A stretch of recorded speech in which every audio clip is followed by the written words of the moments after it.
This is Joe Scorese, your mortgage lending specialist, working Work Your Money podcast here in Philadelphia, PA. Our hostess, Michelle Wong, is down here interviewing people as well. So I'm pretty excited to get some of the professional services I know here in the Philadelphia market to come out on a Saturday, Eagles Day of all days, to promote their business, talk about the market, and learn a couple things that maybe I didn't know, prior to inviting the people out. And Ray Caceres is one of them. He's with PennLiberty Real Estate, which he is the broker. He's your neighborhood real estate, which is a boutique office. And it's located not too far away from here, right down the block, 7th and Girard or 6th and Girard? Yeah, like between 6th and 7th, and, right down the corner. And since I've met this man, where I was working at a previous bank, his personality, his charm, he's a class act real estate broker, knows his neighborhoods, knows his real estate. And I felt compelled when I saw him at the Greater Philadelphia Association of Realtors of inauguration. I felt compelled to ask him to come out and speak and talk about his business, talk about maybe where the market goes. So a little background on you, Ray. Where did you start in the business over the last couple of years, and where are you at now with the business and things of that nature? Yeah, Joe, it's been great. I started when I was 24. That's 1994. A couple of years ago. Yeah, 1994. I started out in Alany at Front and Chew for a while, about 2 years. My father and mother were already agents. They got licensed in 1988. So you're second generation. Yeah, so they were at 88. I came in like 6 years later. So then we started in Alany. Then we moved over to Northwood, Bridge and Large. Okay. For a while, a few years there. Then we moved further up the Northeast around Cotman and the Boulevard. I spent about 13 years there.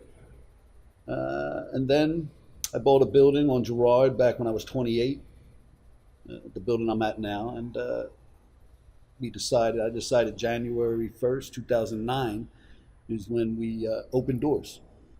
So you were definitely a pioneer in that. Oh, man, 2009. The furniture in my office was real estate companies that were closing down. They were closing offices, and I'm over here opening a new one.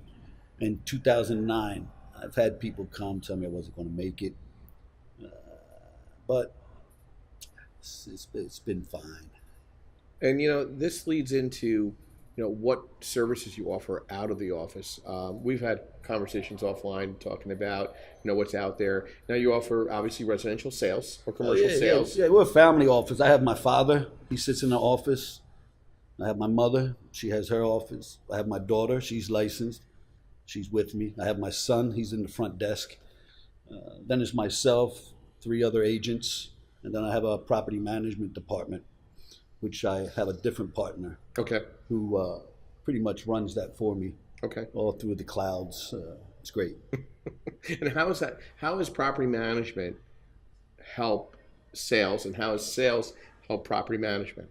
They do work great together, but that wasn't the main reason I really got into it. I always liked to be there was a job there, and I never wanted to not do it. It's like, this can employ somebody.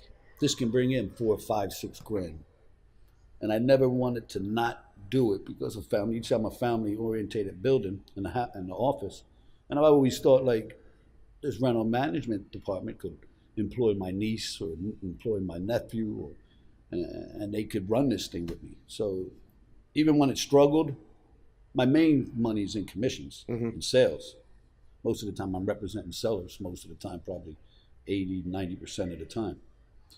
Buyers shortly, some, but mainly represents a lot of sellers, and listings is where I mainly focus on. Residential and commercial. Residential, and I've met you in both circumstances talking about different real estate that's available out there. And now I didn't realize you're 3rd generation, which is of the business. You have your daughter involved now. So yeah. And Ray's 20. My son, he's 23. He's been with me now for 3 years. So what's the best advice you give them, knowing that this market has, over the last decade, I mean, the face of the realtor, the face of the deals, the people that are buying in Philadelphia by neighborhood, what's the best advice that you would give another daughter, another son coming into what we're in 2018, we're coming out from such a busy 17. Everybody was busy. No, I mean, everybody was buying, selling. It was just you had something up for sale, you sold it the next day if it was priced to sell. Mm-hmm. So what's the best advice you give somebody knowing that they're coming into the business with all this excitement into 2018? What would you advise them? One is find the office, your location. Just like when a guy buys a house, his location, real estate office too. So because you find that your nucleus comes from that realm. So you place your office and then you make your circle, and you'll find over time that that's what you're going to become the master of. Mm-hmm. Now, them outside ones, like I'm out of the Northeast now. I know the Northeast well because I spent 13, 14 years up there. I just don't know it like the back of my hand. But I'm slowly out of there, and I'm focused all around me. Yeah. So I would tell an agent is to like decide what market you want to be in. If you go to Mount Airy, be assured you're going to be a Mount Airy agent, and you're going to be in that Mount Airy price range. Yep. Okay. If you want to go, Philadelphia, you want to go to Cotman, you want to go to Northeast, fine. Just understand that you're going to be selling $200,000 houses, $140,000 houses, $250,000, and singles and rows, and that's going to be, and in 10 years, 20 years from now, most of your investments are going to come from that. Mm-hmm. And most of your referrals are all going to come from that. So I would tell a young person is, when you're young, get down where you're supposed to be, get your feet planted, because your 5, 10, 15 years are going to be coming from all of them. And if you got a choice, like when I started. Mm-hmm. Right after the crash. I mean, opening your own office. Oh, I'm talking about way in the beginning. Yeah. I was from Hunting Park. So my father led me. Mm-hmm. So my father was in Alany. Then my father wanted to go to Northwood. Then my father went up to the Northeast. And then when I bought this building in 1999, my intention was to come down here. So my kids I feel good for, and my family, because I placed them in an area where they can be very prosperous. Yeah, I agree. I didn't send them to some areas where the price ranges or the areas were dilapidated, and they're going to be that way for another 20 years. Yeah. Our area on Girard, mm-hmm. we're going to see for the next 20 years continuing to build and build. I just sold one on Girard. They're going to build a 5-story apartment building there. Mm-hmm. 5 stories, not 4, 5. So it's going to be one of the biggest ones. And how many units they're going to, tenants, that's going to be a lot. And that's over there right on around 6 and Girard. Mm-hmm. That's going to happen. Now, it ain't today. No. It's probably about 2.5 years down. But they just knocked down that building right next to the old lumber company, too, as well. And that's going to be another development. That's like 5th to 6th, right near the fire department. Yeah, that's a beautiful spot. So, knowing that you've really covered the literally the bottom of Lower Bucks, all the way down into the river wards, what do you think about the waterfront? Neighboring all along that. I mean, what do you think? It's great. I talked to one of the developers that's developing right there at Penn Treaty Park. Yeah. And he's building these houses that are facing Penn Treaty Park and right around the end where the Maui and the beach, the water is. Yep. I don't know if you heard about that, but I've talked to him and I've seen his designs. And he's going to be selling these things for 1.4 million. And so what do I think? I think that 1.3, whenever they sell them, are going to be 2.3. As time goes and the city keeps developing. Well, it's really funny that you brought that specific development up. I grew up in the North Jersey area, and I am very familiar with Weehawken, New Jersey. And the first major development was a development called River Point, which is where the first ferry to go down to Wall Street was created as well. And those are $1 million, and people thought they were crazy developing all that out. And that entire waterfront, I feel, is going to replicate along our waterfront, which thus will change really that Northwood, Tacony. I like the Tacony market because I know there's a marina coming one day that it's going to be a real marina, with all the trimmings. And I feel that whole area is going to prosper from that because I don't think somebody that wants to drop a jet ski or a boat wants to go all the way down to Delaware Avenue, down near where the... Now, I know they're going to be doing one at Bridesburg. Mm-hmm. Oh, yeah. And I know they got the one up on Linden Ave. But you're right, all that Tarsdale. Well, if you look and you go to that area, actually, well, it's along the river. Obviously, that's going to get developed first. All up, so Tarsdale, off of State Road, and them are going to be developed faster than Mayfair. On the left, on the I would say the east side of Tarsdale, but they got special houses over there. Yep.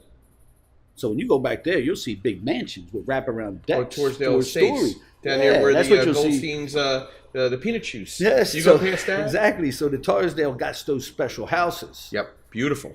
They're beautiful, so you can see the potential.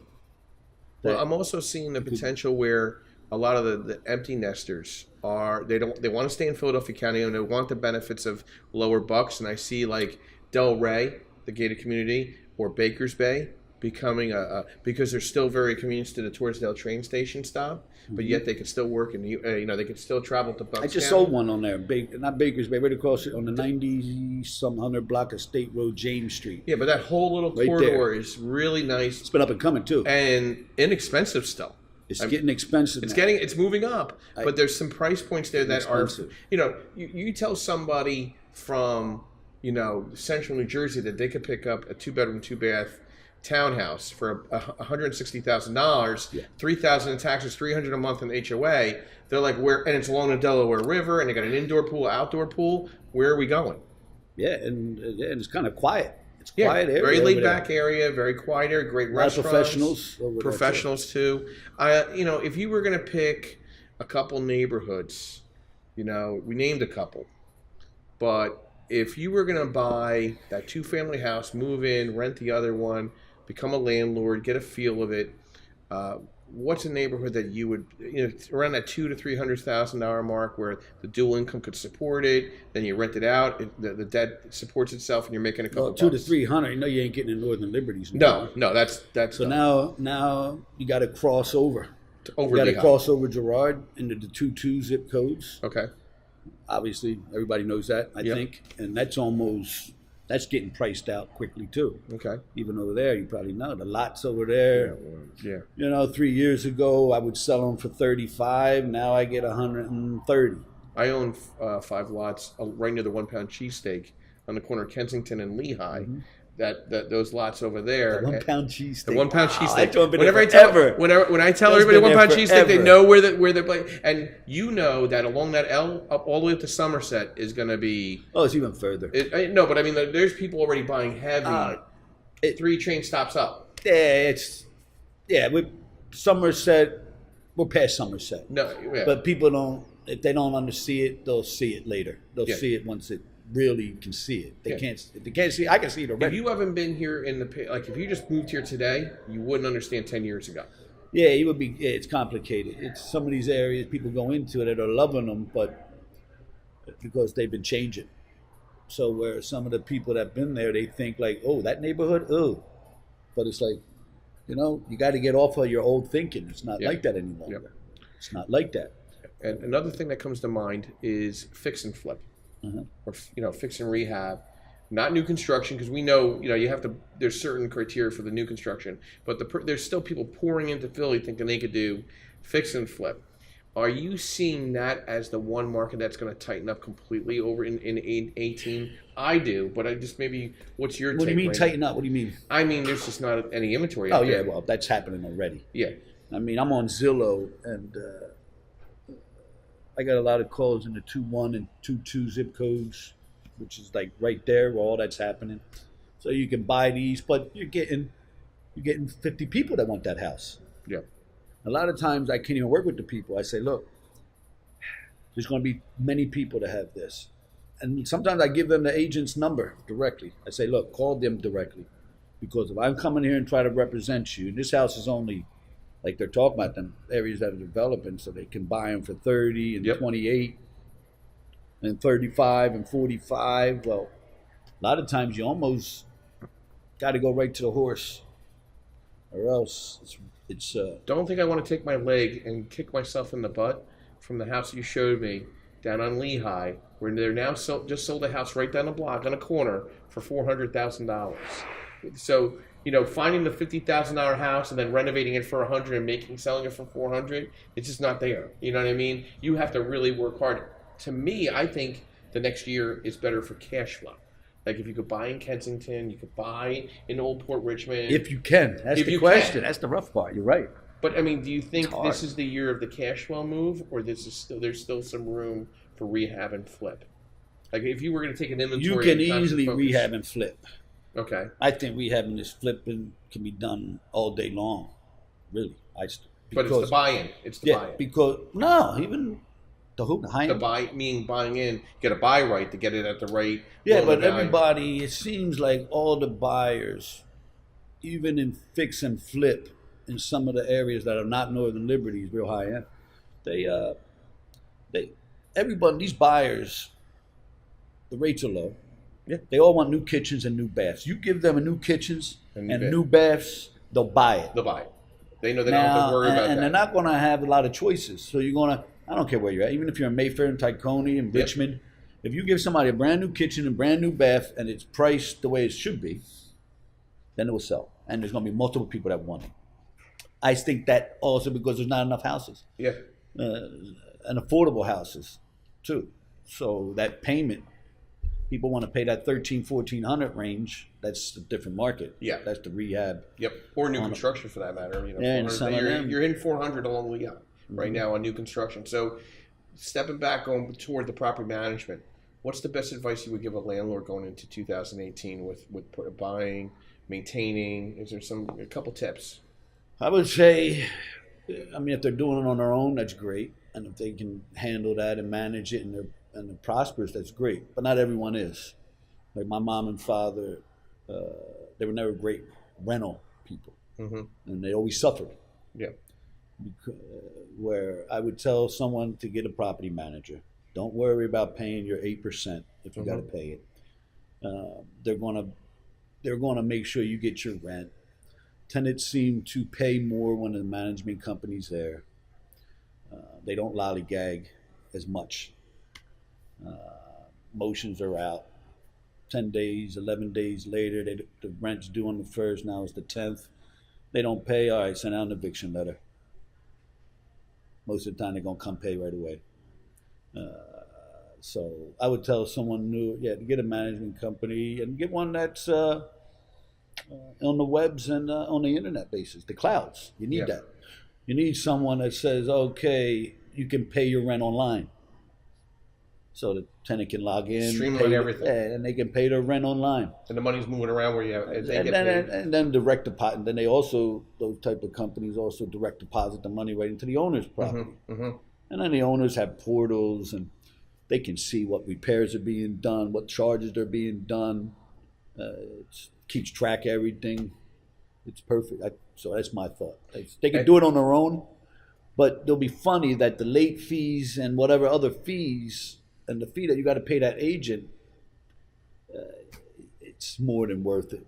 We just hosted a landlord-tenant workshop, fundamentals workshop, provided by HAPCO, which is the Landlord Association of Philadelphia. We had 100 people in the other room, literally from 10 to 12, asking away Kenny Baritz, who is an attorney for I used to do HAPCO a lot before, but I do it myself. You have your own systems now. You learned that already. But HAPCO wants to. They want to negotiate too much with the tenant. Yeah. No. With me, I kind of say no. Yeah. Let's go. Let's get this done. Black and white. Yeah, we win, you lose. They don't like the problem. They like to keep it hunky-dory for everybody.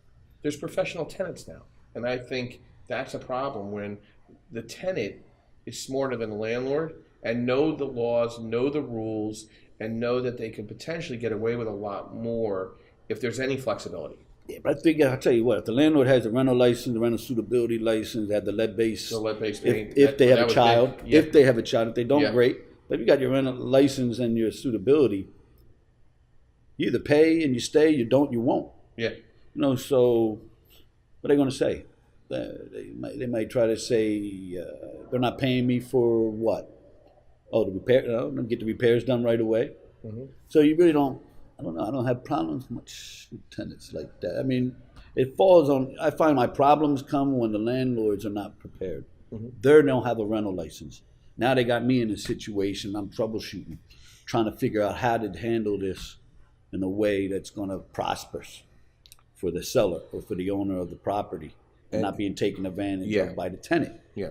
So if you're licensed, if you got your rental's license and your suitability, and you're maintaining your house, it's not that difficult.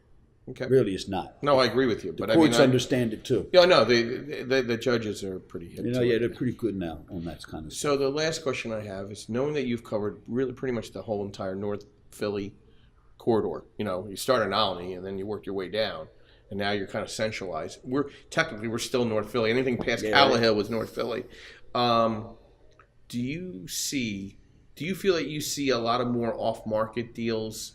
Because you're a solo entrepreneur, you have a boutique office, people feel more comfortable to come to you, feeling like instead of they're thrown into a big mosh pit on the MLS. Do you feel, because of your knowledge base of that North Philadelphia market, you're again second generation, and now you're training your third generation. Do you feel somebody like yourself sees probably more off-market deals, which is necessary in this market, than maybe the other average real estate agent Of that's course. out there? Okay. That's a crazy question. Yeah. Yeah, Okay. of course they would come. They Regular feel people and even comfortable. agents. Yeah. And whatever. I mean, yeah, the networking works. Yeah. That's why they call it networking. Yep. Because it works. And it was good to see at the inauguration, which was nice to see. Oh, yeah, well, Joe's the man. Well, I grew him. Well, I started at 24, I think. So I knew Joe. Because Joe was there already. Right from the get-go. Joe might have been 92. He might have been 2 years before me, the president. But you guys came up the ranks. And then my wife went to school when they grew up in the same in Alany together. So yeah, she was excited to see him, actually, because she hasn't seen him in 15, 20 years. He looks just about the same. I think I've seen the picture of the last 10 years I've known. He hasn't just changed. Yeah, no, Joe doesn't change. He doesn't age much. So how do we reach you? What's the best way to contact you? Do you sit down with people, kind of set up a plan, whether they're going to come and buy their first home or landlord? How do they get in touch with you and get to know you and work with you? Yeah, sure. I got an email. It's Ray, R-A-Y, PennLiberty @gmail.com. That's the email to reach me. My cell is 215-669-6166. That's the cell. We have a website, PennLiberty RE. Also, buyphiladelphia.com. Okay. BUYPhiladelphia.com is my site. Do you have any little off-market deals you want to tell me about? Give me a little breadcrumb, something, anything. You got anything? Maybe. What? Maybe. Maybe? Yeah, stuff always, it floats around. Floats It's around in the back sometimes. I get a text a week from now. Joe, remember that one I was thinking about it? No problem. But, and we met, actually, in the funniest of circumstances. I won't go too much in detail, but I was sitting at Third Fed Bank, which is only a couple blocks from where Ray has his offices, and he made one of the funniest comments. I was having a really rough day, like some of these days in the real estate industry. I had to come out and tell him personally that was the funniest line I've ever heard. And you were going to use it. And I use it to this day. And I still laugh about it because I know where I got it from. So I know where, and I give credit and street credit to anybody when I have to use their lines, which is great. I must have got that from my dad. Yeah, I mean, it was good. Have. I mean, we were all laughing in the room. You got to come in there, Joe. Sometime you'll see. It's pretty cool because I've talked to a couple people. You hear that in my office, we ain't got to go to the 3rd floor, the 5th floor, the 10th floor. No, it's all right there. Nah, we're right there, first ground. We're a rancher, right on Girard, parking right there. Well, right up. Yeah, it's not intimidating. It's easy. And when you get in there, you might hear my dad calling for pop, and you might hear pop being thrown around here and there. A couple other choice words too, probably. A few other things, and it's pretty cool to see. I like it. Well, I really my dad's a good guy. Yeah, and he's a book of knowledge, and he's mentored you, and that's really, at the end of the day, that's really what is needed, is mentoring and understanding your market. And I think Ray is one of those brokers out there that gets it. And I'd like to thank him again. And again, his company is PennLiberty Real Estate, and it's on 1015 North Marshall, but really right on the corner of 7th and Marshall. Great guy to sit down with and chat with about real estate. And personally, I think he's a good guy. And I think that is the appeal to somebody like Ray, to work within a Philadelphia market when you're coming in fresh and don't know what was there 10 years ago or 15 years ago. So, again, thank you, Ray. I'd like to thank you very much Joe, for coming out. you, man. We'll get this Pleasure. video up on LinkedIn and Facebook and all that. It'd be great. And this is Joe Scorese, your mortgage lending specialist at Work Your Money Podcast in Philadelphia, PA, at WeWork, Northern Liberties. And you have a great day.